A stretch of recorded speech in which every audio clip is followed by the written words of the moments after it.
Bizarre Reality Media.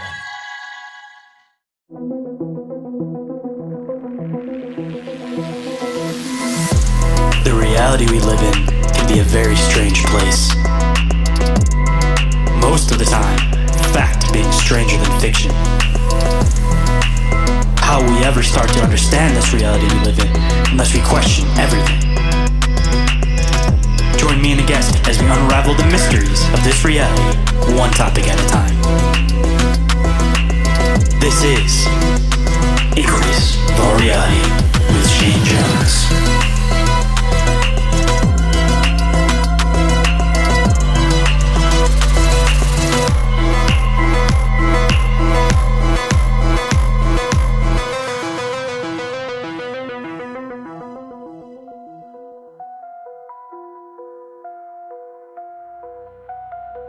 What is up, Inquirers, and welcome to the expanse of deep conversational exploration into the fringes of social norms. I'm the one they call Shane, aka the original Shane Squatch, and today for you guys, I'm thrilled to have Paige from Rocky Mountain Ranch Research with us. Katie's experience and research into the paranormal, cryptids, and UFOs are nothing short of fascinating. From her childhood encounters on the mysterious Rocky Mountain Ranch to her deep investigations into the world of ufology, Katie brings a wealth of knowledge and experience that are sure to connect some dots. Join us as we explore the intersections of the unknown and occult to uncover the secrets that lie beyond the ordinary. But before we get into this absolutely fascinating conversation, just two quick pieces of news and updates. First, again, I mentioned it on the last couple of episodes, but if anybody is interested in showing a little bit of support for the show, I recently updated the Patreon, so now there's only one tier, and it's a full access tier, so you guys get everything all in one spot.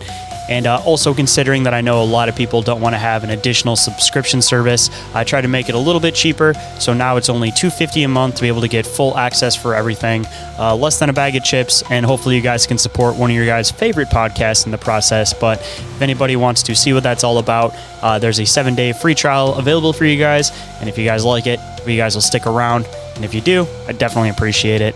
And if anybody is interested in catching the next live episode of Bizarre Inquiries, that'll be happening on February 5th at about 7:15 p.m. Eastern Standard Time in the usual place, the Bizarre Reality Media YouTube channel. And if anybody has any questions, clips, or articles that they would like to submit for that, make sure you guys get it to us before then. But if not, we'll pass it along, of course, to the next episode. And if anyone is interested in being a guest on the show, sharing their experiences or encounters, or contacting me for any other reason whatsoever, some of the best ways to do that are through email, which is inquiriesofourrealitypodcast@outlook.com or bizarrerealitymedia@outlook.com. Or you guys could always call or text the Bizarre Reality Media hotline 24/7, and that number is 313-364-1551. And if you guys happen to miss any of that, it is available down in the show description. And with that, let's get into the show.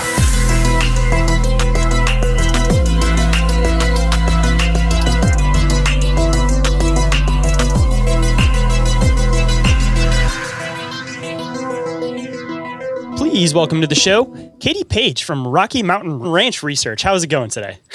It's going well. Thank you so much for having me on here, Shane. Absolute pleasure to have you on the show. I actually heard you bounce around a couple of other podcasts, and the stuff that you research is absolutely fascinating. So I figured I'd have you on the show to have a conversation about it, especially with some of the weird stuff that I've been diving into lately. Maybe there might be some intersecting paths, but yeah, really excited to have you on the show. Well, great. Thanks for having me. Well, I guess a good spot to start for anybody that may not be familiar with who you are, what you do exactly, and what exactly Rocky Mountain Ranch Research is. Why don't you fill them in a little bit? Yeah, so basically, like so many of us out there, we have experiences in life that fall outside the normal, what we consider to be normal, whether it's paranormal, cryptid, UFO. And when I was a young girl, I certainly experienced all of the above. And was really told never to really discuss what happened out there on this Rocky Mountain Ranch. In UFO folklore, back in the day, there was an organization called APRO, which is the Aerial Phenomenon Research Organization. And unbeknownst to me, they were out there researching. This was in the mid to late 70s, so I'm a young girl at the time. And my mom was dating a gentleman that owned this ranch property. I did not live on the ranch full time, thank goodness. I don't know if I would have survived it, but it was always a mystery. And like so many of us do, we're busy working jobs and paying bills and raising families. And, you know, it wasn't until later in life that I started really going, man, what the heck was that? You know, and I learned, I actually started in the paranormal realm, just kind of got hooked on the old show Ghost Hunters, one of my favorites, and kind of did some paranormal adventures with, you know, at the Stanley Hotel out here in Estes Park, and you know, did that. And then I started gobbling up documentaries on UFOs, trying to find my own answers. I learned about MUFON, the Mutual UFO Network, went right in as a field investigator, worked my way up to assistant state director, then state director, and some other titles or whatever, just to kind of learn about how to investigate these things at all. So it's a really good place to start. But while I was an investigator for them, I picked up this book right here called Hunt for the Skinwalker, which is about the infamous Skinwalker Ranch in Utah. Read the back of the book, and I was like, wow, that sounds like my childhood.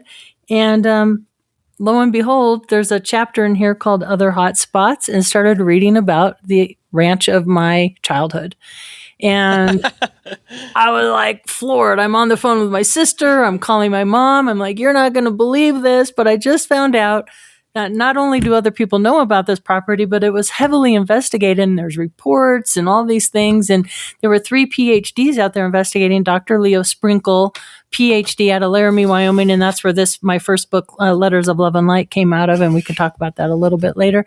And then also John Durr, PhD, and Peter Van Arsdale, PhD. So it's since that time, it's been really an adventure in trying to figure out how much of it is actual paranormal activity and how much of it is Black Access military projects, because we do know through the records and research that there was a military presence out there.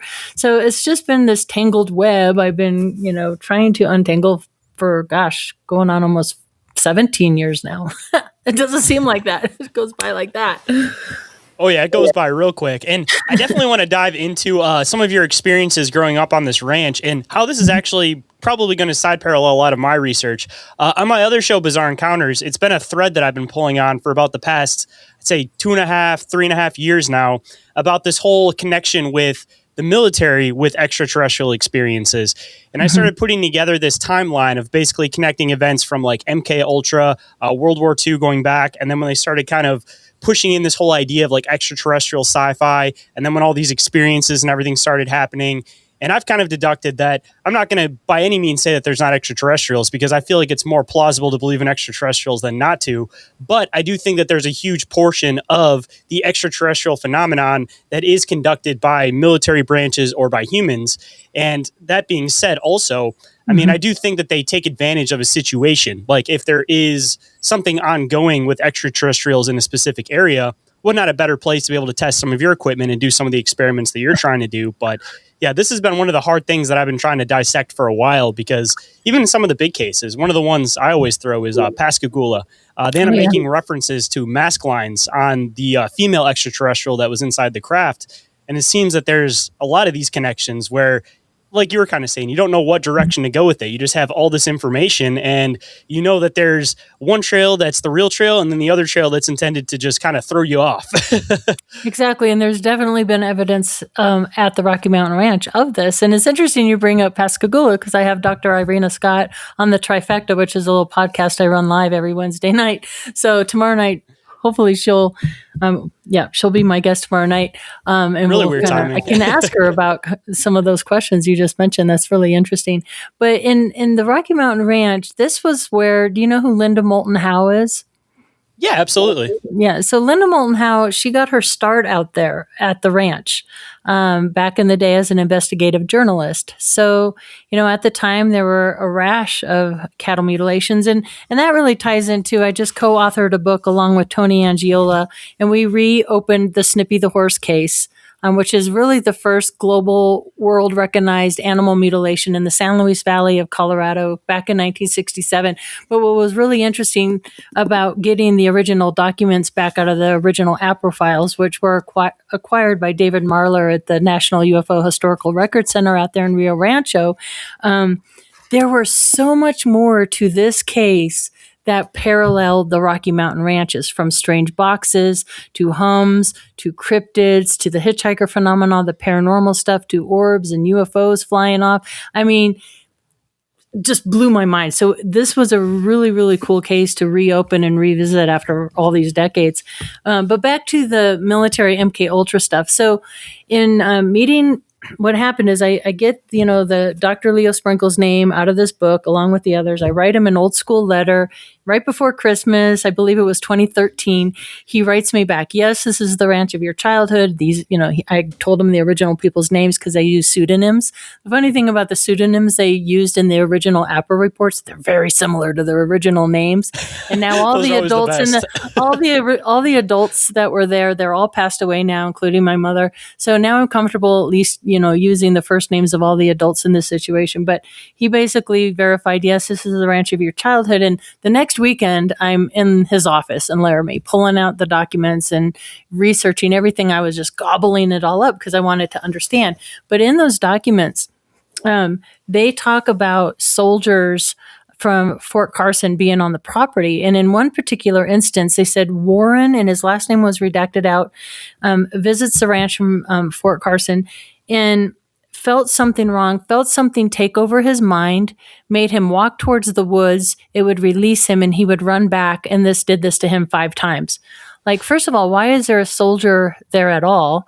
And what is this? It almost kind of sounds like MK Ultra. So the MK Ultra stuff is something that that's another thread that I've been pulling as well, because we do have documents that would talk about that. In particular, 2 years ago, coming back from Contact in the Desert, there's a woman who reached out to me on Facebook Messenger, and her father was in the CIA. And so after the conference in California, we went to Pioneer Town, California, and I interviewed his widow and his daughter.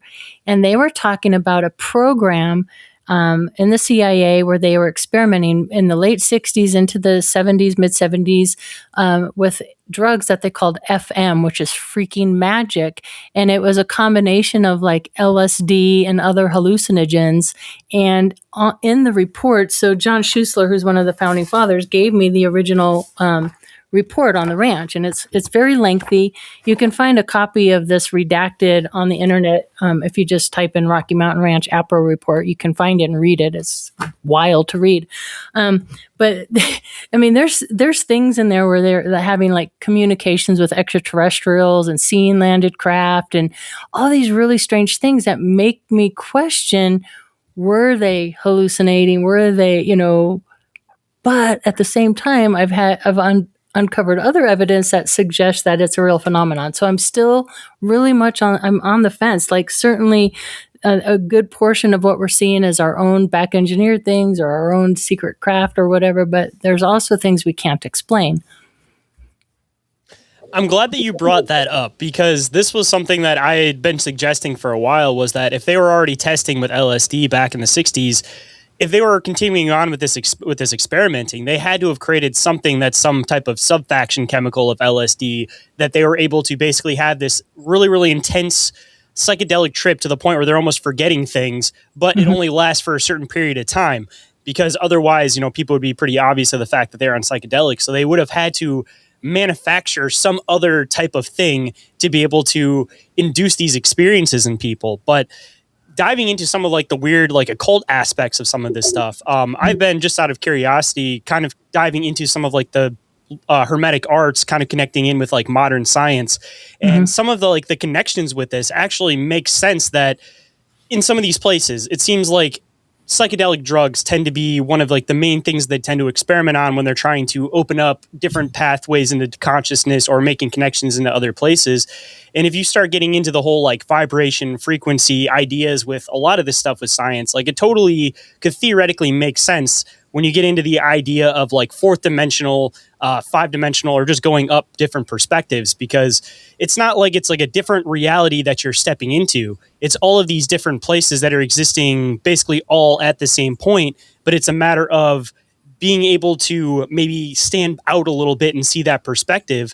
And it seems like with a lot of the experiences that people have with particularly like DMT, for example, which I know that they've done a lot of research with at some of these ranches, some of the explanations and some of like the descriptions that people give of these beings sound like how some of these like ancient occult philosophy would describe these fourth dimensional beings. And when you start really diving into some of like the hidden science with some of this stuff, like as far as like trying to open up portals and all that stuff, like it makes sense that these people are diving into the Hermetic arts and they're making these connections with modern day science. It's like they basically had an understanding of this stuff before, and now they're trying to update it into a new realm of thinking using new context and new words. But, you know, I guess it could go either way. But as far as like a lot of the research that I've done onto it, I kind of feel like they know that there's a connection with psychedelics and mind-altering experiments and making connections into these extraterrestrial realms, so to speak. That's right. And it's really interesting to bring that up. So I don't know if you're aware, but, they featured the Rocky Mountain Ranch on a show called Beyond Skinwalker Ranch on the History Channel. Mm-hmm. And on season 1, that was the first time back to the ranch. What you see there is legit. You film for a week for a 44-minute episode. And, there's so many things that happened during that week that didn't make that episode. And one of the things that occurred, so first time back, I'm remembering the house where the silo is and all these memories are flooding back. And, we're in Greg's garage. I'm meeting his daughter and his wife, Chris, who passed away after season 1, unfortunately. But just getting to know them. I had reached out to them before COVID. I left a little note in their little box because it's a gated community, and I explained who I was and my connection to the property and what happened there when I was a young girl and things. And then COVID hit, and I wasn't going to just call them on the phone and tell them all these things because I don't know what they've experienced out there. I don't know if they knew anything about it, right? And this is their home. So History Channel gets a hold of me. We're going to do Beyond Skinwalker. I go out there. And with cameras rolling, Greg is sharing old pictures of when he bought the place. I'm like, yeah, that's how I remember the house. And there's the old little shed that got knocked down that we stopped at. And I'm having all these memories. And he told me with cameras going, he's like, when we bought this house, in the back of the ranch house, there was a cradle, like a sacrificial cradle with occult carvings in the trees, and they were occult stickers in the ranch house windows. And you could probably see all the blood drain out of my face. I'm having kind of memories of kind of things when I'm younger, and I'm just like, stop the cameras. I don't want this on the show. I don't blah, blah, blah. And they were very respectful. They stopped the cameras. And then later back at the hotel, they pulled me aside and they said, we just want you to know that History Channel, they are not going to touch the occult stuff or religious stuff, or you don't have to worry about any of that being in there. And I was like, thank goodness. Because I believe my mom's boyfriend at the time, my mom was a computer operator for United Airlines in the Denver Tech Center, and she met a guy named Jack who worked with her. And Jack later became a police officer. He was kind of a nerdy guy. Sorry, Jack. But, he drove a Vespa with his briefcase, had the pens in the pocket. And I'm like, certainly he wasn't in the occult. But there was a strange character by the name of John Duke. And John Duke, people, thought he was this hippie kind of out there. He was the one who claimed to be part of Air Defense Command out of San Francisco from the 60s, came out here in the 70s, and he claimed to have like vagrants and stuff visit the ranch property. And we're not understanding why they would do that unless they were experimenting with the FM stuff, right? If anybody was going to maybe play around with occult practices, it probably was this character that was, I think in the APRA reports and the Clearview, he was known as Jim, but his real name was John. So yeah, he's an interesting person. And I think that a lot of what happened out there, as far as just the MK Ultra kind of Black Access projects, I believe they were probably experimenting with plasma ball technologies and early like laser type of technologies out there at the time that would be connected to him. Kind of a weird question, but I don't know who owns the ranch currently, but there seems to be this common motif, and I don't know if you've kind of caught it with some of your research, but kind of diving into like the occult religious aspect of some of this stuff, it seems like the Mormons have this huge interest in buying up a lot of these places. Like they bought up, the Skinwalker Ranch, and they seem to have a lot of these connections in with like MK Ultra type programs. Like they were the ones that if you start connecting all the backing into like Ivy Ridge, for example, all of that MK Ultra stuff they were doing to those kids, it was a Mormon run organization. And ironically, the abbreviation for it was WASP, which always goes into this like hive mentality type of idea with them. But, I think that there's a connection with it because there's always these like Mormons that are linked into these high places in the government. And when you start actually connecting them into things, they're connected in with a lot of these like strange occult places. And if you start diving into a lot of their philosophy, I mean, that's a whole other can of worms to open up. But, have you noticed any other connections possibly with some of these ranches with this, I guess, like undertone of like Mormon occultism? Shayn said it. I didn't. No, I'm I'm very much. That's one thing I've noticed a lot of people like to scoot the line on, because even when I watched the program, the thing about Ivy Ridge, they kind of like laid the clues down, but they didn't want to pull on that trail. It seems to be one of those things that's like a no touch zone for a lot of people, even though everybody's aware there's a connection. Yeah, it's interesting when I learned of that connection with the Skinwalker Ranch team and all that. I wonder what that's about. And it's interestingly enough, one of the neighbors, actually the person who owns Rocky Mountain Ranch, works for John Malone, who I believe he's either the first or second largest landowner in the country, and his home is very near the Rocky Mountain Ranch. So that's interesting. I'm like, how is that tied in? But there's interesting commonalities. Mormon's connection to it is curious. I'm not exactly sure. I haven't really done any personal digging on that, but it's certainly something I'm aware of. Let's put it that way. See, I'm starting to kind of have a bit of this like weird understanding, because it seems like with a lot of the research I've been diving into with a lot of this like new age type science stuff, it connects back in with all of this like ancient occult stuff, like diving into like the Hermetic arts, anything, and honestly, any of that stuff. But when you start connecting it in with like newer stuff, I kind of have this connection with it that it seems like all of these concepts are already like understood, probably by previous civilizations that we've never even heard of at any point before. And it's this knowledge that gets passed on through like rituals, for example. And everybody thinks that they're rituals conducting magic, for example. But I don't think it's actually conducting magic. I think a lot of what these rituals are is them trying to portray an idea through a demonstration. And it's just a matter of somebody actually picking up what the ritual is supposed to be demonstrating. And I think that that's what a lot of their connection is with this stuff, is that it's looked at like it's ritualistic, like they're trying to open up portals, like, they're doing magic. But I don't think it's necessarily that. I think that whatever the ideology is that got hidden under this idea of Mormonism, it's connecting into modern science. And the stuff that we're looking at as ritual is literally them, for whatever reason, understanding something that they can do with these properties. And it's not that it's, again, magic, but it's this passed down knowledge that's getting re-understood now with new age science. It could be a lot of the secrets that, the Masons and the Knights Templar hold at the 32nd, 33rd degree level, some of these secrets that you're talking about. And certainly that could be the case. Hold on tight, guys. We'll be right back after this brief commercial break.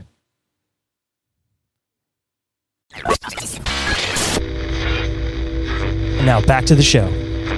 What's interesting too, I'm a co-host on UAP Studies podcast with Jason Gilmat, and we had a guest on, and they were talking about the Gateway program, the Monroe Institute and the Gateway program. And so I was curious, and I thought, well, I'm going to, on YouTube, I found some free Gateway, put on the headphones and start the Gateway program. And the third one in sounded very much like a program. Now, this was the middle of the ranch years. So I was 10 years old, and my mom gets approached by a gentleman at her work at the Denver Tech Center.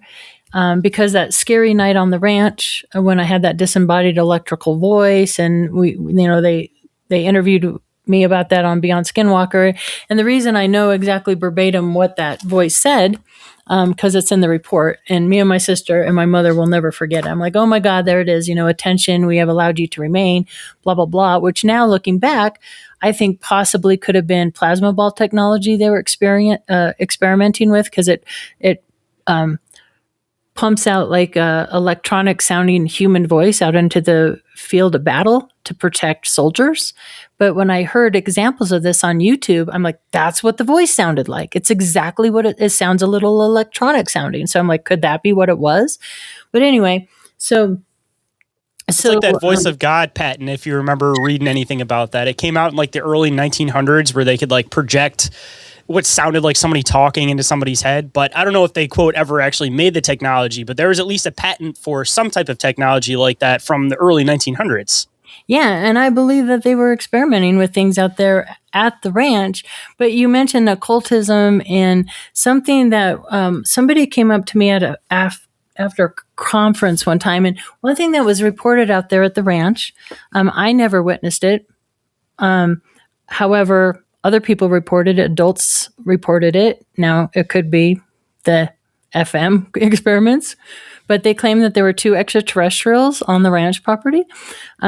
One were Paul Giamatti labeled them the Tubi guys when I was on his show, and so that name kind of stuck. So I call them the Tubi guys, and the others were the blonde, blue-eyed Nordics, and they were in conflict with one another. Now, what's interesting, when I went back to the archives to pull the original files from the case, there are original drawings of not only the Sasquatch creature out there, which my mother called a white fuzzy because they had like a gray hair instead of the dark hair. But this was a picture of the extraterrestrials seen out there.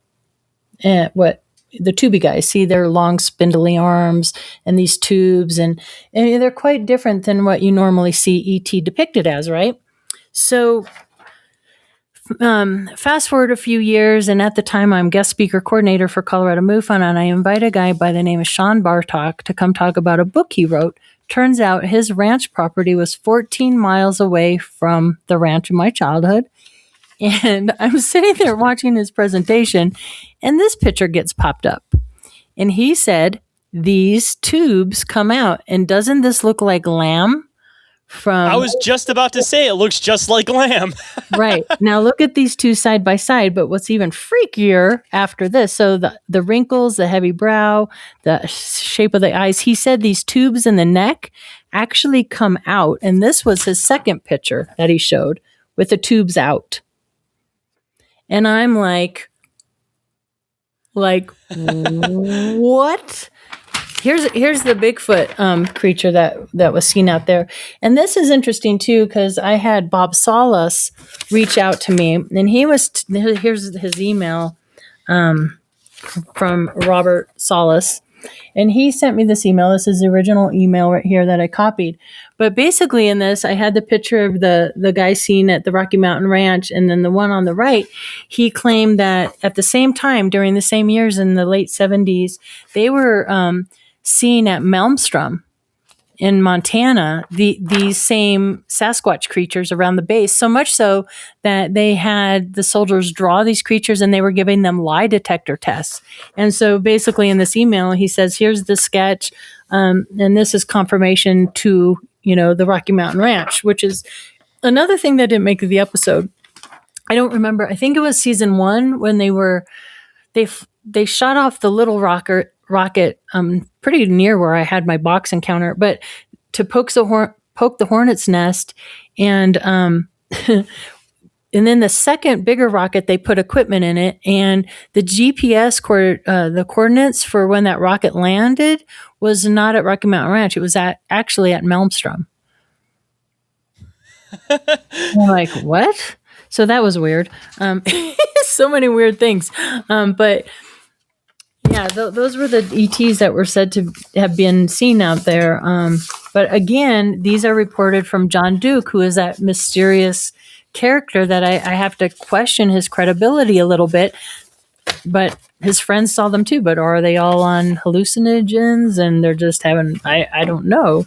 But the fact that this other guy had a similar type encounter 14 miles away 5 years earlier and we didn't know each other kind of makes me question maybe it's legit. Maybe he did have this encounter.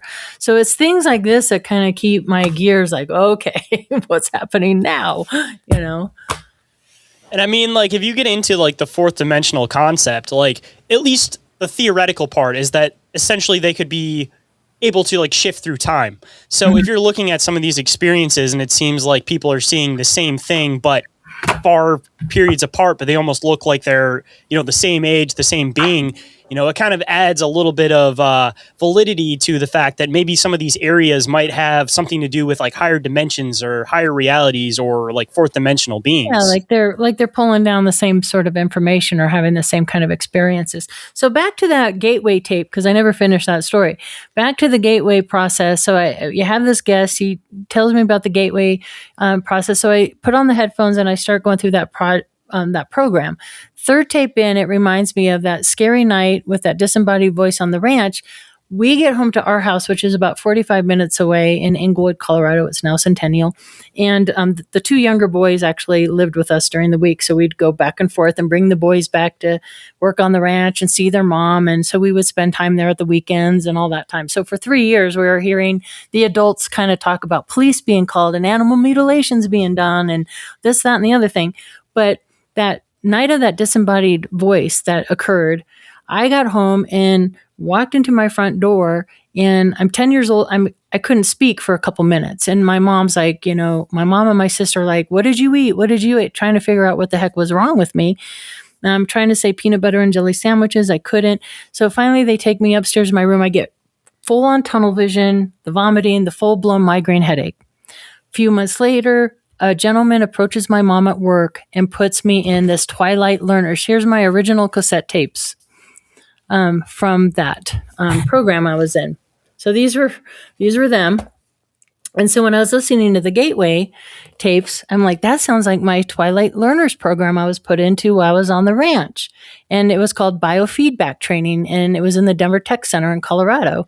And so I went and got my old tapes out of my storage, and I started researching the guy who created this, Thomas H. Bedinsky. And I found out that Thomas H. Bedinsky is a navigational engineer out of Area 51 on the SR-71 Blackbird. He works with the Monroe Institute, the Menninger Foundation, and the Gateway Project. And so for over a year, 10-year-old Katie is going into the Biofeedback Institute. They hook you up to little things on your fingers to monitor the temperature of your body. They put headphones on you and they put this thing around your forehead, and you lay in this chair and they lay you back. And it was to, put you in a deep, relaxed state to keep you in a theta state. And the idea was to keep your blood vessels from constricting in your head to stop the migraine headache.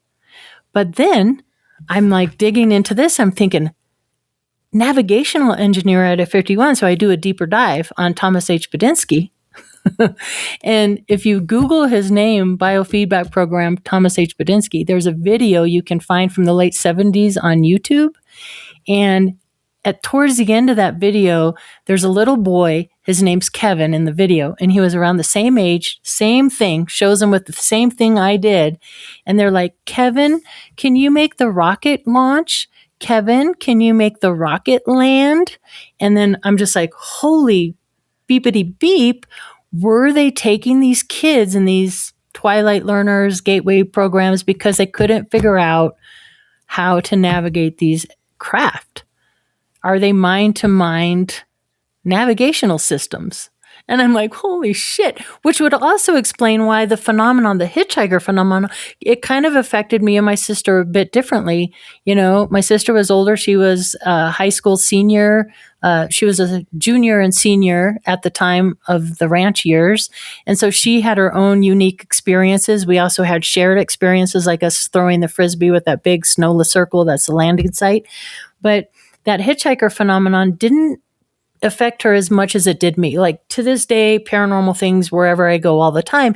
And I'm wondering if that's not the answer that I had that formal Twilight trainers experience in the biofeedback program for over a year, which trained me to stay in that theta state. So I believe, Shayn, that we are part of the manifestation of the phenomena. I think we can manifest things. I think we can interact with things. And it's just like, whoa. I am so glad that you brought all of this stuff up because, like I was mentioning earlier, all this stuff that I've been diving into with like the Hermetic philosophy and the Hermetic arts all links in with this. Mm-hmm. Like the whole concept of theta waves is a huge portion of that because I just looked it up to just make sure I got the exact definition, but it's typically used for deep inner focus, accessing the subconscious and spiritual awareness, aligning with practices aiming for expanding consciousness and healing, often like using binaural beats to induce these states. So it's already right there, a concept already going into like Hermetic philosophy using this stuff. Not to mention, like you were kind of talking about with this navigation thing, you know, if these ships are moving at the speeds that they're able to, I mean, you would have to essentially be able to think of the move before you even make it. And some of the stuff that I was diving into with, I believe Gateway was some of the stuff they were doing in schools too, correct? Mm-hmm. With the like buzzing sounds in each of your ears, where they were basically trying to see if you'd pick up the buzzing before the buzzing actually started. Mm-hmm. Exactly what you were just saying, trying to push people into using some of these things and possibly even be able to essentially like align with them subconsciously using occult philosophy with theta waves to be able to use some of this technology. So another weird connection connecting in with all this stuff. Yeah. And another tie into all that. And it's really unfortunate because, you know, and that's part of the reason why we'll never get full disclosure on everything, because they were probably hundreds, if not thousands of children across the country were being pulled into these programs. And what my research has shown, and there are some declassified documents that kind of state to this, and there was a lot of money involved with funding these programs as well, which is another reason they did it. But they were using kids that were in these gifted, talented programs, and they were also taking kids that were on the opposite end of that, which had learning disabilities, maybe ADHD, maybe, you know, some trauma. And so I really did a deep dive into the trauma piece of all this too. When we disassociate and leave our physical bodies, we connect into something deeper. So something out there, whether it's through trauma or near-death experiences or deep meditations or programs like, you know, the biofeedback, where you learn to just go into this deep, relaxed state. I think it connects you into something. And once you make that connection, you're always going to have that throughout your life. And that would explain, like, early on when I would get these cases, and oftentimes, of course, we get more UFO sighting cases in the spring and summer when people are out hanging out in their backyards or camping or, you know, doing those things. And it was always curious to me, like, why some people would experience the phenomenon quite differently than others. And I'm like, what is that all about? And I think it has to do with that disassociation piece, because I have heard it over and over and over and over and over again with experiencers, whether in the paranormal realm or UFO or cryptid realm. People who experience these high strangeness events in their lives typically will fall under one of those categories. And then early on in the show, Shayn, you mentioned this military connection, and it almost got to be a joke with me, like, okay, your family or your parent or somebody is either in the Navy comes first, then the Air Force, and then the Army, and then the Marines. Those are what I hear all the time. And not so much Coast Guard, but thank you for your service, everybody. But but there's a connection to that. And I got to thinking about that. What is that all about? And I have to say, if extraterrestrials, and I'm saying that if extraterrestrials have made it to our planet, I think I would be interested in military families. Because they're the one with the weapons. So it would make sense to me that they might target those individuals, and not just the people that are in the military, but their families as well. I'm also kind of wondering too, if I've been kind of diving into this whole like dark DNA concept and the whole idea behind like this residual trauma that gets passed on to people. But because of that residual trauma, people learn how to react in certain situations. So obviously there's this big connection with extraterrestrials. They continuously like pull from these same bloodlines for whatever reason, that, you know, if a grandma has experiences, a lot of the time, maybe it'll skip a generation, but it seems to be consistent throughout those lines. But I wonder if that maybe is a facet that has to do with it, is that they want things that are already going to be, I guess, the most durable, so to speak, versus like somebody that's just like the standard population. Like if you take somebody from a military family that has this residual DNA trauma that they've been through these high pressure situations versus somebody that's never been through anything their entire life, which one do you think is going to react better in an Good point. experimental capacity? Yeah, Even, I mean, if they're taking people that are ex-military, they're more prone to probably also go into that base subconscious of simply just following directions and not putting thought into it. That's a really good point, and that makes a lot of sense to me. It's interesting to note, too, that my grandfather on my dad's side, George, he lived in Lake Geneva, Wisconsin, and he had a sighting in the early 60s of an oblong-shaped craft over Lake Como in Wisconsin, and it was investigated by J. Allen Hynek. And so that's interesting. My dad was also Navy, and my grandfather was also a Mason at the time. So I kind of think about those things. But something to note about my personal childhood, too, which could tie into all of this and, the Twilight Learners and all this stuff, is my half brother. His name was Gary. He is no longer with us, but he spent most of his life at Pueblo State Hospital. He was an arsonist. He burnt down, actually, my family, when my mom was pregnant with me, bought the house next to my grandparents in Lake Geneva, and he torched that house. He burnt that house down. And then when we moved to Colorado, he burnt down our family home. He put gasoline all around the outside and burnt down that home. And as a result of that, he ended up in the state hospital. And we all know, or most of us know, that in the 60s and 70s, they did experiments on people in state hospitals quite often.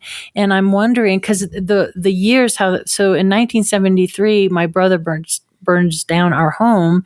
And then 2 years later, we find ourselves in this crazy Rocky Mountain Ranch situation, and I find myself in these programs, and I'm being pulled out of class all the time and all these things. And I always question, whether that's connected to any of this. I don't know for sure, but it seems likely.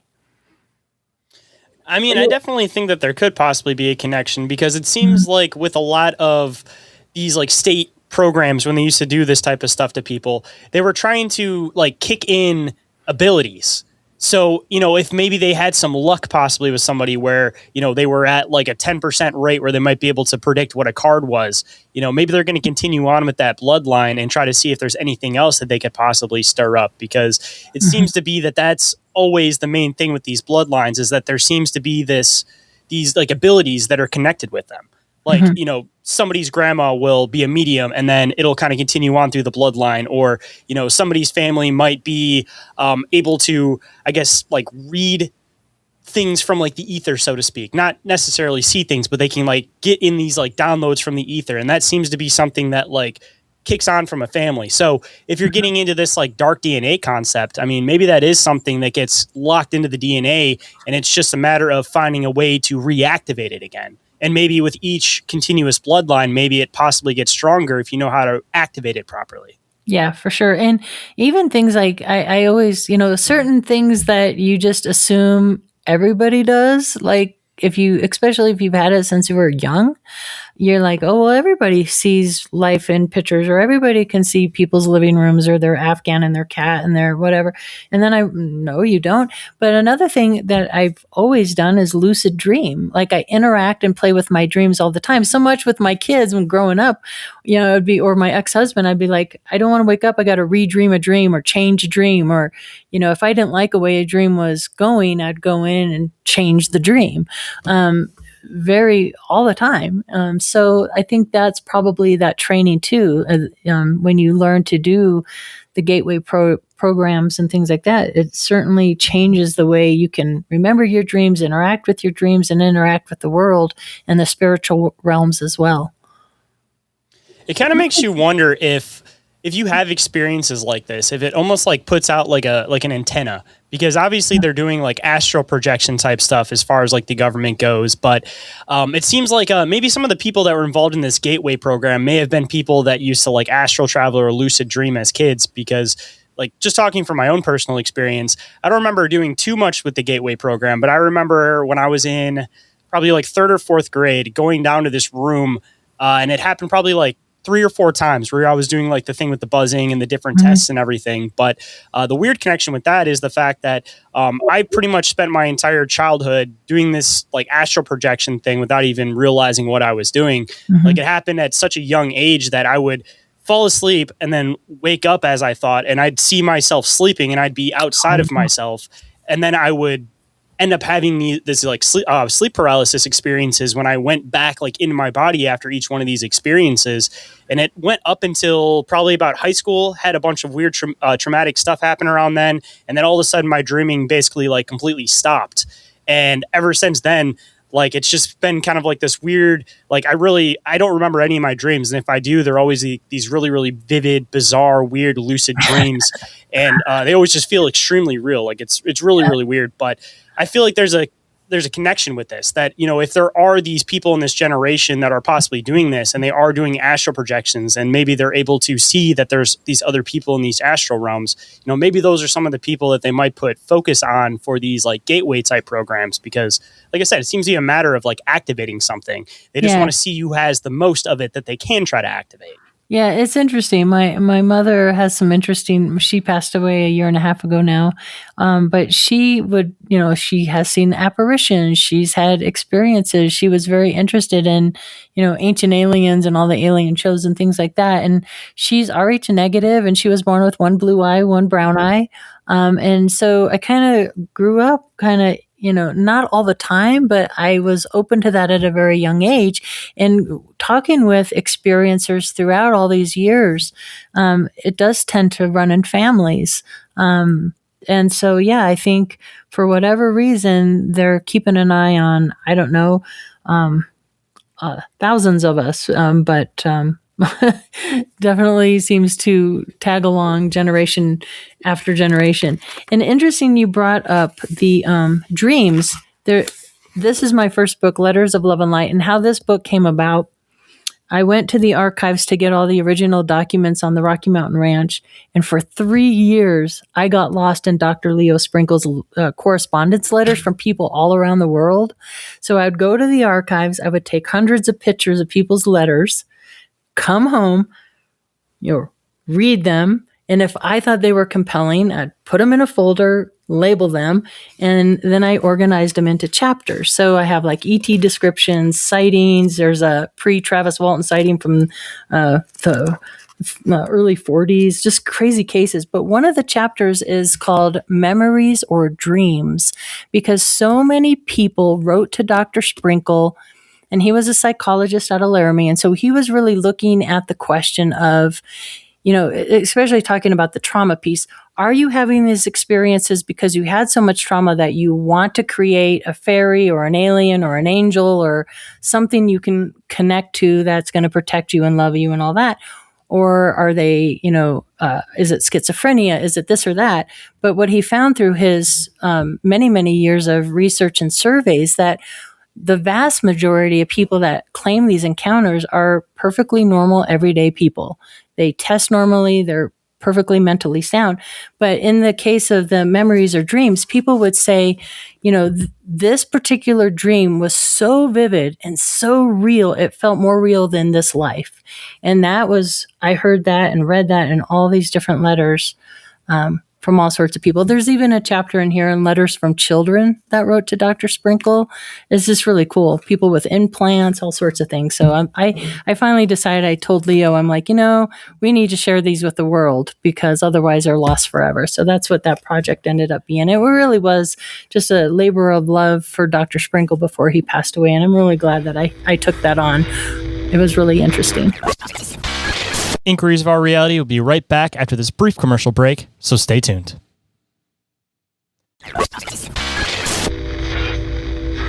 And now back to the show. Well, I'm really, really glad that you brought up Dr. Sprinkles, because this brought in something that I really, really wanted to bring up with you. You had brought up the box that you had seen earlier, and this was something that I wanted to kind of dive into a little bit more, because this cube thing seems to be something that's ongoing through a lot of this phenomenon. Are you familiar with Trey Hudson? Of course, he's a great out of curiosity. Yeah, I've been. Yeah, so you know about the whole thing with the cubes there. Times. Yeah. Well, perfect. Yeah, so you already are up to speed with him with the Meadow Project, and then also, like I was mentioning with Dr. Sprinkles, I had recently dived into the Carl Higdon case, Yes. the Wyoming hunter abduction case, Mhm. and part of that was the fact that there was this like cube sphere, or like this cube type like UFO box thing that ended up like abducting him and pulling him up into it. Just out of curiosity, have you come across any more connections with this cube, this box thing, and then also your experience with it? Was it something along the lines of what Trey and Carl may have experienced? Yeah, what's really interesting about these boxes, and it's something because it's so strange, I didn't talk about for a long time, but the 1974 Carl Higdon case out of Medicine Bow, it's a case that should be more well known than what it is because there's so much evidence to Oh, I that did a case. huge episode on it, and Yeah. nobody had heard about it. I was surprised. Like, Yeah. there's a lot to that case. Yeah, I'm happy to share it with you because I have all the original pictures and all that stuff from Dr. Leo Sprinkle's archives on that case. I mean, he has the actual original photographs there in the Heritage Center. So if you want to actually hold these things, it's mind blowing. But yes, Carl Higdon's out there. He's hunting for elk, takes a shot, and basically hits an invisible wall. The shell casing. So we have all the original pictures of the shell casing that's turned inside out. Pictures of a burned box on the ground, carvings of like. I would love to see all those pictures. Yeah, I've only seen the drawings. I would love to see all that stuff. Yeah, the etching of like Asa One on the aspen tree, his medical records. That Dr. Leo Sprinkle actually went down to the hospital that night. You know, his truck was found quite a ways from where he parked it in this muddy bog. So that is such a good, compelling case. More people need to know. And that was in 1974, so right before the ranch stuff. But to answer your question with the boxes on the ranch and Trey's box, so Trey, of course, catch, on the thermal, that large where they walk in, the team disappears and all that. Quite different than what was seen at the Rocky Mountain Ranch. What I saw was in the daytime, Jack, my mom's boyfriend's driving the pickup truck. I'm with the youngest son. We stopped at this little outbuilding, which I remember very vividly. But when I went back on Beyond Skinwalker, it wasn't there. And I was like, I know there was a little outbuilding right here. So that's why Greg got out all the pictures because he's like, you mean this one? We tore it down. I'm like, that's it. So that first episode, when we're walking back, this heavy snowstorm, we were supposed to get snow, but not that much snow. So I'm taking the film crew. You don't know it in the episode because they don't talk about the boxes. But what really happened was I was taking the film crew out where I had the box experience. And the snow was coming down. And that's where, out of the blanket of snow, you see these bipedal prints come out of the nowhere and then they disappeared and then came back up as if like something's living underground, which is interesting because right where the ranch is, there's two main aquifers that come together, the Dawson and the Denver. So the water tables are different. Something all these high strangeness areas have in common: high electromagnetism. So they're all highly magnetic areas. Most of them have water and aquifers, just like the Carl Higdon case, rivers, streams, water, and a lot of them have the same kind of, like, for example, where the Rocky Mountain Ranch is, there we have the Palmer Divide, which is very similar to the Uinta Basin. We have, limestone, crystals, granite, these kind of, so I feel like it's this stew or this melting pot of just the right conditions, right? Whether that attracts the phenomena or allows us to interact with the phenomena, I'm not sure. But back to back to the Carl Higdon and the boxes. So we get a tool out of the shed, and he, for whatever reason, wants to drive around the Ponderosa Pines behind the ranch house. He stops the truck. We get out. I don't even remember why. And I look over, and about 3.5 to 4 feet off the ground is this box. Now, the box I encountered was like this. It was a rectangular shape. It was like a dull black. It had lights on the inside that I remember, and it made like a humming or like if you've ever stood under electrical wires, like a buzzing sound. And I just remember Jack yelling at us to get back in the truck, get back in the truck. It's the box, it's the box, it's the box. We jump in the back of the pickup truck. He takes off to go around the corner, and I look back and the thing was gone. And the reason I'm fairly comfortable talking about this, because it seems so crazy, is that the undersheriff at the time, Bill Waugh, who I flew to Florida to interview his widow, Jean, who passed away. She was a sweet lady, and his son, Keith. And Bill Waugh is on record stating that he was out on patrol near the Rocky Mountain Ranch. He sees a box next to a tree. He doesn't want to approach it. Okay. He knows it shouldn't be there. He doesn't know what this box is. So he goes into town to get a posse sheriff. Both of them come back to approach the box. And he said it was just as if the tree and the box disappeared underground. So it was witnessed by those two police officers, and it was also reported to be witnessed by several other people in the IooR reports. And the craziest thing in the IooR report that I don't know if I believe, but it claims the ET said that the boxes are lethal, and we're going to demonstrate this for you. And they had a Sasquatch walk up to the box, and it dropped him to his knees to prove that those boxes were lethal. And I thought, that sounds so crazy. I don't know if I believe that happened, but it's reported, so I don't know. But yeah, that's the box encounter I had. I'm glad that you brought that part up, because I was kind of starting to think towards the end that if you do kind of throw in the idea that maybe we're messing with some like fourth dimensional beings, you get into this whole concept of like the Tesseract, and it's basically supposed to be like this cube that rotates inside of a cube, and it's something that's supposed to be unfathomable to third dimensional beings. So if we're dealing with fourth dimensional beings, is it possible that we might be dealing with something that's a fourth dimensional object almost working like a Tesseract, that maybe it's some type of like entrapment device, like you were kind of mentioning, that it seems like it kind of fits on that motif of like, how would a third dimensional being interact with a fourth dimensional device? Would it be a matter of they look like they fall and disappear into it? Because a lot of the ideas of the fourth dimension are kind of like, just to kind of draw a picture, when you're looking at something two dimensional, you're seeing the inside of it. You're looking at it from the side. So if you bring that out to another point, that a fourth dimensional being can essentially see inside of everything that's a third dimensional being, maybe we're looking at it from the wrong perspective, but, from their perspective, like this thing is essentially like trapping us without us realizing it, because we're not interacting with it on a fourth dimensional plane. Like it's not literally sucking us in because it's working a little bit differently, but it's still entrapping people within this area. Like, I feel like we're messing with objects that just don't seem to work within our understanding of reality. And my best assumption would be that if it works in a way that doesn't make sense right in front of us, we have to be dealing with something that's probably from a higher dimension. That's just, again, I don't know for sure, but I'm just kind of making an educated guess here. And yeah, I like that idea. And what's really interesting, because I thought, well, maybe these are connected to the Black Access military projects. Maybe these boxes have something to do with the cattle mutilations, because they have been reported near mutilated animals. But then I was doing a show with Paul Sinclair from the UK, and he's encountered these boxes as well. So I'm like, okay, first of all, this is a global phenomenon. I actually had a woman come up to me after a conference one years ago, and she said, because in interviewing some of these ranchers that have these mutilated animals, they will tell me that in the pastures where these mutilations are occurring, the cattle are very calm and kind of huddled together, but in adjoining pastures, they're like freaked out, okay, and scattered. And some woman came up and she said, do you think these boxes might emit a tone or a frequency that are keeping the cattle calm or like hypnotized, mesmerized? And we have the paralysis with people when they're being abducted.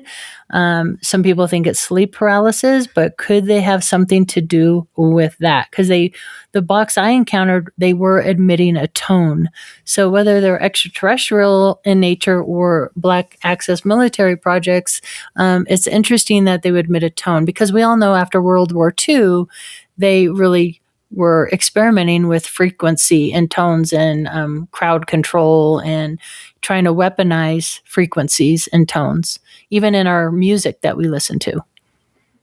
Which ironically, like I've been saying all day, goes back to Hermetic philosophy. So it's weird. If you really study Hermetic philosophy, you know the ground that a lot of these people are really coming into this stuff on. That's right. Depending on which viewpoint you want to kind of shift it through. But I know this one may be a touchy subject. We're towards the end of the show, so I figured I'd ask towards the end, because I know a lot of people don't like talking about this, but this is something that I've been diving heavy into. And also, just as a side note, I'd love to have you come back on for another episode where we can dive specifically just into mutilation phenomenon. Absolutely. But one thing that I've been diving into a lot lately is this hidden concept of human mutilation. And it seems like it's something that happens everywhere. Like I was diving into a bunch of cases, particularly in Brazil. There was a bunch that was in the UK, I believe Scotland to be exact. And I'm assuming that there are a lot in the United States. But in the United States, all of these things are completely covered up. Some of the reports that I was reading from some of the people that are investigating this stuff in the UK make reference to the fact that in the UK, there's this particular group that is basically supposed to cover this stuff up. But they said it's nothing compared to the US group that's doing this stuff.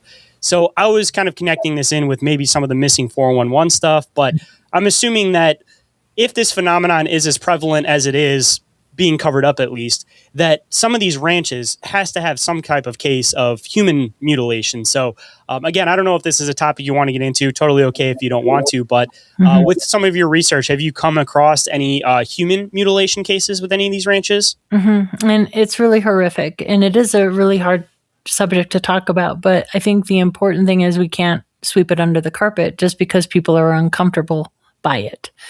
So, obviously the animal mutilations were bad enough. Poor Snippy and these there were horse and cow and sheep, and even have newspaper articles about dogs and other animals as well. Paul Sinclair talks about a rash of kangaroo mutilations. But if I had a fellow researcher that, would research on the dark web, and he shared some images, very, very graphic images that are like burned into my brain. In fact, he was like, I don't even know if I want to show these to you, because once you see it, you can't unsee it.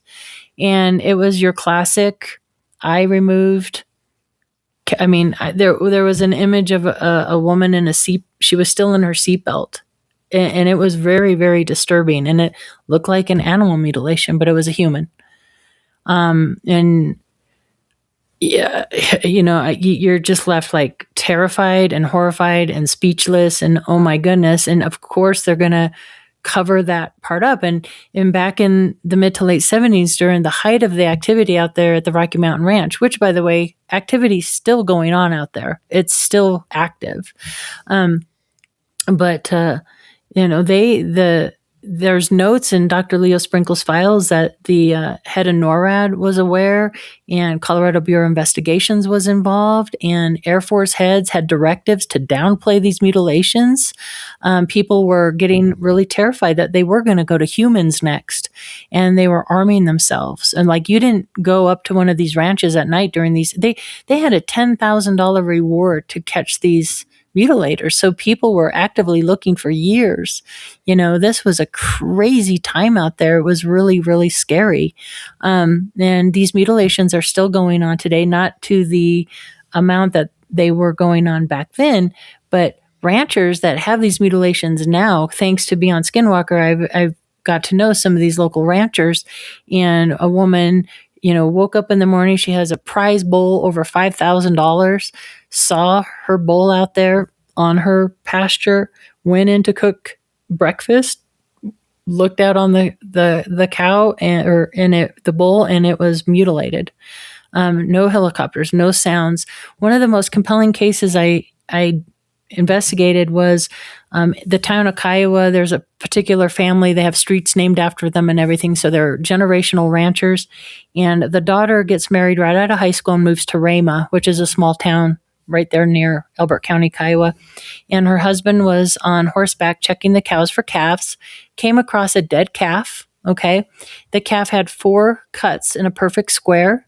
The top of the fur was removed, but the skin was still there. But the calf was dead. So he gets on his horse. He goes back and gets my witness. The two of them go back to the dead calf in a pickup truck. She said it took them anywhere from 20 to 25 minutes to get back to that calf. That in that time that they were gone, that calf had been mutilated, blood drained, organs removed, cauterization. And she sent me the photograph on Facebook Messenger. She had a picture of that calf that had been mutilated. And she said there were no helicopters. It was miles off the county road. There were no tracks on the ground other than what the horse had left from when her husband was there earlier. No human footprints. She said it was eerie. They felt watched. It was like they interrupted a mutilation as it was occurring. Like the husband came up as they were mutilating this cattle. But again, no human prints, no nothing, no sounds, no helicopter, no nothing, in the middle of nowhere. And then she sent me a photograph of what a calf looks like when a coyote attacks it. And it's very different. They will jump up and tear at the animal. So yeah, people were frightened back then that animal mutilation or human mutilations would be next. The scariest part about it is the fact that it seems like the motifs stay the same, whether it's an animal or it's a human. Yeah. It seems to be like the common things are always that the blood's completely drained. There seems to be that the lips are removed, like back up to the jaw. There seems to be the removing of the genitals. There also seems to be this like removal of the anus. And there's also this removal of a lot of the organs without any cuts or incisions to the outside, like almost like it was sucked out. And I'm sure that you've probably come across a lot of it with the animal stuff, but it seems like there's these sucking holes. Like a lot of the human stuff, you'll see them like on the inside of the arm, you'll see them on the inside of the leg, and it seems to be in some of the same spots when it comes to the cattle, when it comes to horses. It seems to be that it doesn't matter what it is. They clearly see humans, cows, cattle, like they see all of it as the same thing, and they tend to mutilate in the same way. Yeah.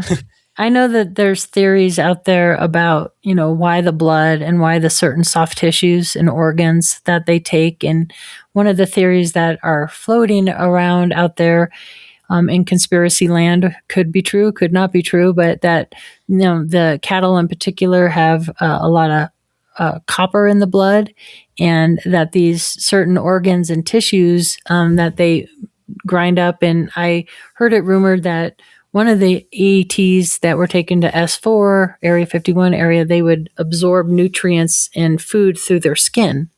So are they taking the blood and the organs and rubbing it on the skin for nutrients? So that's how they eat, basically. They absorb the food. And so that could be a potential explanation. I don't know. I've just heard that, and I thought, that's really gross and graphic, but maybe. I mean, it does make possible sense, because I was trying to think about what the connection could possibly be with the lips and the anus. And of course, they're the same skin. So I don't think it's particular that they're like grabbing these two things individually. I think they're grabbing them for the skin themselves. And one thing that we're discussing on my other show is the fact that that tends to be, like you said, it's a softer layer of skin. Mm-hmm. And it also has this like faster healing ability, but also it can also have stuff absorbed through it faster. So is it possible that maybe they're taking those particular pieces of skin because maybe they're using it to be able to genetically modify themselves, or, if they have like medical, for example, maybe it's a matter of like using this tissue in order to heal up other spots because the tissue is close enough. And then also connecting in with the blood, obviously there's this weird connection with like hybrid programs.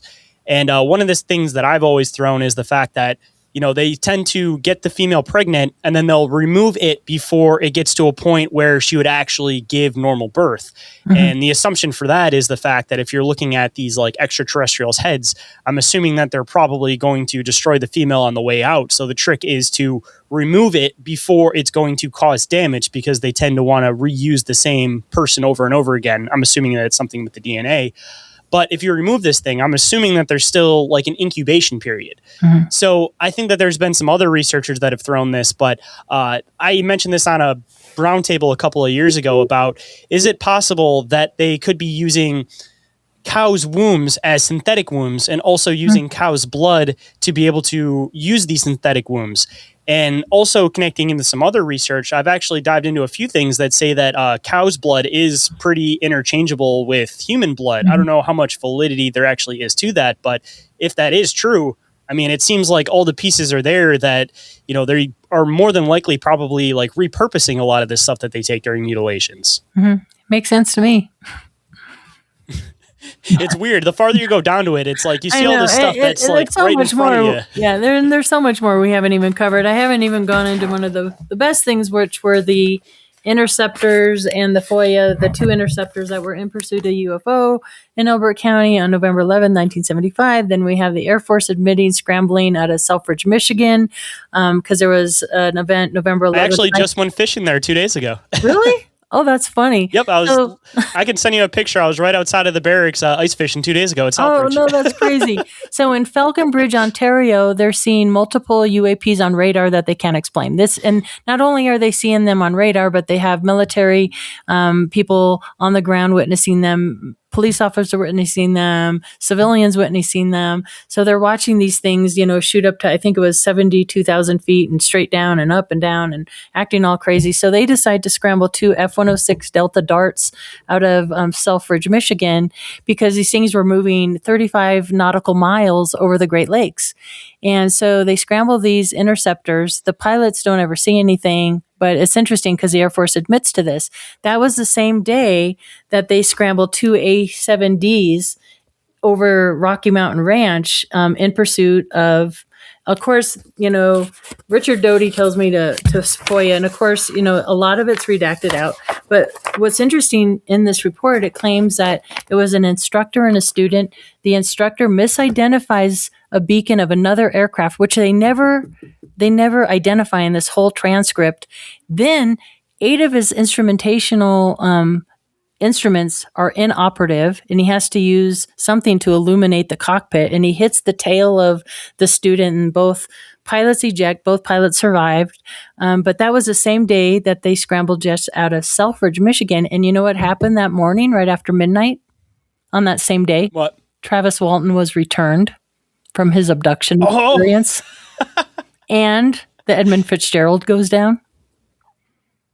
And also just a weird thing to connect in with that. There's a lot of occult undertones to the Edmund Fitzgerald in Detroit, which also goes into Crowley stuff, because the Masonic Temple idea originally was Crowley's idea, and it was supposed to be this like center point for everybody to be able to come and meet from the Freemasons. So yeah, he has connections in with Detroit. The Detroit area also has a lot of known ET/extraterrestrial sightings. Wow. We have Hart Plaza that's completely labeled after like the Egyptian, I guess you could say the Pyramid District. Like, it's really weird if you start diving into some of the like occult stuff connected in with Detroit. But like, there's this whole like extraterrestrial hotspot connecting in with all this stuff, and it all goes back to the occult with a lot of this extraterrestrial stuff. Like, it's weird. The more I've been diving into it, it's just like every single trail leads back to an old connection. It's all interconnected, as they say. Shayn. Nothing's new under the sun. It's all interconnected. I have come to that point. Starting out in the early days, it was all like nuts and bolts and research and all that. And then, but coming from the High Strangeness Ranch, I'm like, but what about the cryptids? And but what about, but. And then the more you dig and you go down the roads that you're going down right now, Shayn, you can't help but understand that it's all intertwined, interconnected. Yep. I say we also have the giant gateway that's down here. They just built the Scienceology building that's right behind the gateway. Like, it's just weird. And then also, right down the street from there is Cobo Hall, and David Bowie had his extraterrestrial sighting leaving Cobo Hall right from that area. So he also had a UFO sighting in that area. Interesting. Is that where his song Starman comes from? From that sighting? I believe that was part of the inspiration for that, because I know that right after he had that experience is when he did the thing where he'd always have the telescope connected to the top of his limos. Oh, I didn't know that. How interesting. Yep. Because he was always looking for extraterrestrials going into new cities after that. Yep. But it was also weird too, because there was this whole thing about, he said that he wanted everybody to think of a UFO, and that's when it ended up appearing later on. So going back into what you were mentioning earlier in the show, it appears that there is definitely this connection with mass thought and then these things appearing.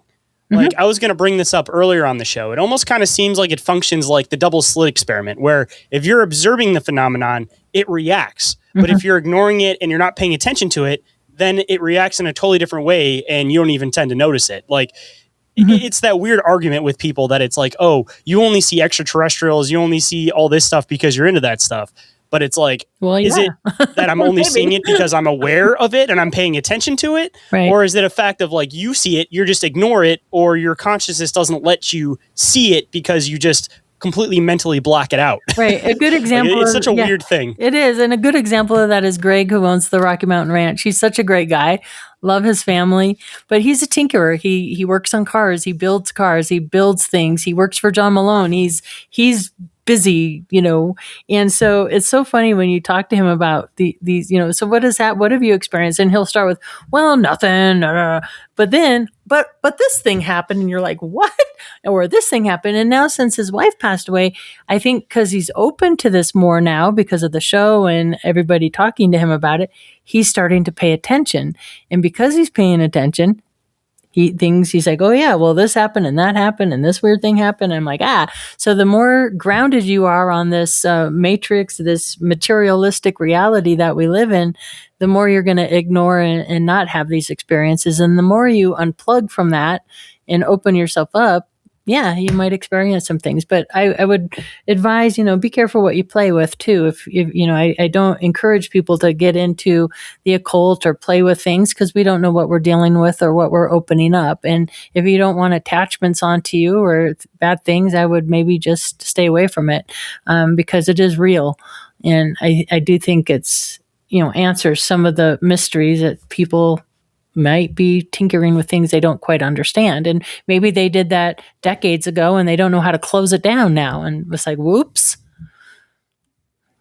See, I think it's a matter of you definitely don't dive into it in the aspect of trying to conduct this stuff yourself. But I definitely think that people should be aware for the sake of tricks not being played on them. Because again, diving into the whole idea of the occult, it has this whole idea of what we're kind of talking about, where if a lot of people are putting thought onto something, that's how something gets created in reality. So it goes into a lot of this subconscious programming of people to create things within reality without them actually being aware of it. So if you, again, go into the understanding that all of these elite people are diving into this stuff and they're fully aware of these hermetic philosophy concepts, and then they are regularly exposing people to, as they call it, disclosure. They're just putting these little pieces out of oh, UFOs, here's this, here's that. So if they always have people in the front of their minds thinking about UFOs, are they actually creating more of a phenomenon subconsciously that people aren't even realize? Almost like they're programming the phenomenon to happen because people are subconsciously thinking about it, and in turn now having experiences,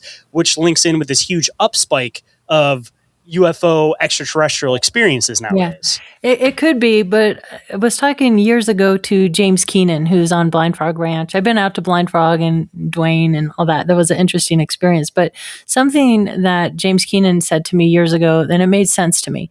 So we already mentioned how a lot of these places are highly magnetic in nature, and they seem to the phenomenon seems to ebb and flow in these waves. And we were talking about what could possibly cause that, and he tended to notice that during high magnetic solar flares or solar storms, and you have seen right outside my door, I'm seeing the aurora borealis. Never have seen that before up here with my naked eye, not even with my camera. I looked out and saw the aurora borealis in the Rocky Mountains of Colorado. And as tends when we have these huge bursts of electromagnetic solar flares hitting our planet, the activity goes up. So it could be that too. But yeah, the occult stuff, I always like to say, because like you, Shayn, I have researched these things throughout the years, and people will worry about me a little bit. It's like, I'm not practicing it. I want to learn, because you can't expose something in the darkness unless you know about it and bring it to the forefront. Same with the human mutilations. We have to educate ourselves on everything, good, bad, and otherwise. And so that's why I've researched and looked into these things, because I want to know what people are doing, especially, in the years they were saying some of these mutilations might have been connected to occult practices or satanic rituals or things. I don't believe that that's true, because it's just so widespread. There's no way these people were that organized and getting away with, that kind of a covert operation for decades upon decades. But it was a philosophy at the time. So I, of course, read up on all that. I mean, I definitely think that there's connection ends with there's connections in with it with a lot of this new stuff going on. And as I mentioned earlier in the show, it seems like this knowledge came from civilizations before us. So if you're looking at this as like a full circle, is it possible that some of these philosophies and understanding of reality may have actually come from these extraterrestrials a long time ago? And it's just a matter of now the information's making more sense now that we're having more experiences with these things. Yeah. Because I mean, like I said, it seems like it's all ancient philosophy, but a lot of it, especially now, you can so easily put it into new science terms. Like you can essentially take anything from the old occult, and if you're looking at it under the right eyes, you can be looked at as astrophysics or anything like that. Like it's so bizarre. Like I think it's just a round circle that they've purposely tried to make this stuff look like, oh, it's the dark. You got to stay away from it. You got to stay away from it, because they knew that if people started diving into it, they would actually start understanding how a lot of this stuff functions. Right. We'd all get our powers back. Thinking. Exactly. Right. They want to keep that from us. If you're aware of the trick, then the trick doesn't work anymore. That's true. I've thought that as well. Hold on tight, guys. This is our last break, so stay tuned. And we are back to the show. Let's hop right in. Like I mentioned a bit earlier, I would love to have you back on some point, hopefully sooner rather than later, to specifically dive into your books, the mutilation stuff and everything. But for the time being, I love to always end the show with some words of wisdom. So if there's any words of wisdom that you might want to bestow on the listeners today, what might it be? Well, I think my words of wisdom, and this is coming from my age, but I think archives and research and doing the going actually physically to these locations and finding documents and looking at the things yourself is kind of, we're losing that a little bit because it's so easy to go to ChatGPT and Grok and get on the internet. So I would really encourage people, if you're ever in New Mexico, Rio Rancho, spend a weekend, go to the National UFO Historical Record Center. It's open to the public, has the original Project Blue Book material and APRO and CUFOS and all sorts of material. I think it's worth the trip. And if you can't make it out there, visit other archives, the Eisenhower Archive, whatever's near you. There's UFO archives all across the country, and go just spend an afternoon and tangibly touch these things and read them. I think that's important to do because there's so much AI and you don't know what's real anymore out there when you're watching the screen. So it's kind of, I would encourage people to go do their own research and, spend a weekend in an archives. It's sort of fun and it's quiet. I think I got addicted to it because it was a quiet place to go. And I raised, 5 kids and I would escape to the archives. I'm going to the archives for the weekend. See ya. It was great. So that would be my words of wisdom, to do your own research and get out there and, actually go visit some places. It's a totally different experience when you research something online versus when you actually go and you actually find the physical document that solidifies exactly what you're researching, because people can put whatever they want on the internet, but that archived file from whenever you're researching, like you'll never find a more satisfying feeling as a researcher than finding that original document. Yeah, that's true. Well, I guess kind of starting to wrap up then. For anybody that may want to come and check out your books, check out any of your research, or possibly even get a hold of you to share their experiences or anything like that, where can people come and find you on the internet, and where can people get a hold of your books? Yes, you can get a hold of me either at katiepaige.net, which is KatiePaige.net. That's my personal website. Or you can visit RockyMountainRanchResearch.org. You can reach out to me at either one of those sites. Also, please check out my YouTube channel at Rocky Mountain Ranch Research with Katie Paige, and also the Trifecta on Wednesday nights live. And I'm also co-host of UAP Studies podcast. So I'll be out there at Contact in the Desert this year if you find yourself out there at Contact in the Desert. And I will also be speaking at the MUFON Symposium. So I will be sharing something we didn't even touch on, Shayn, but maybe we'll do a third show, because I've been for over 8 years researching the Brigadier General Arthur Exxon Roswell body that was said to be at a mortuary outfit in Denver. Speaking of archives and interviews, it's an unbelievable, mind-blowing case with Mason connections and a federal judge and Nixon and Eisenhower and on and on and on. So I will be presenting that at this year's Contact in the Desert. Well, I will make sure I include all of those links down in the show description, and you definitely have me interested on that round 3. I would definitely love to be able to dive into that stuff too. Yeah, it's pretty mind-blowing. So you had me sold at Area 51, or you had me sold at Alien Body and Freemason. So I mean, I'm already good to go on that one. But I appreciate you making the time to come on today. I appreciate you having this conversation with me, diving into a lot of these weird places that I'm sure a lot of people don't end up talking about with the whole extraterrestrial phenomenon. But I'm really looking forward to hopping back on with you and diving into some more of your research, because this has definitely been a fun conversation. All right. Sounds great. Thanks, Shane. Big thank you to everyone out there for catching this week's episodes. Just a reminder, this show wouldn't be possible without listeners like you. Podcasts are a labor of love, and I want to be able to keep this show going as long as possible.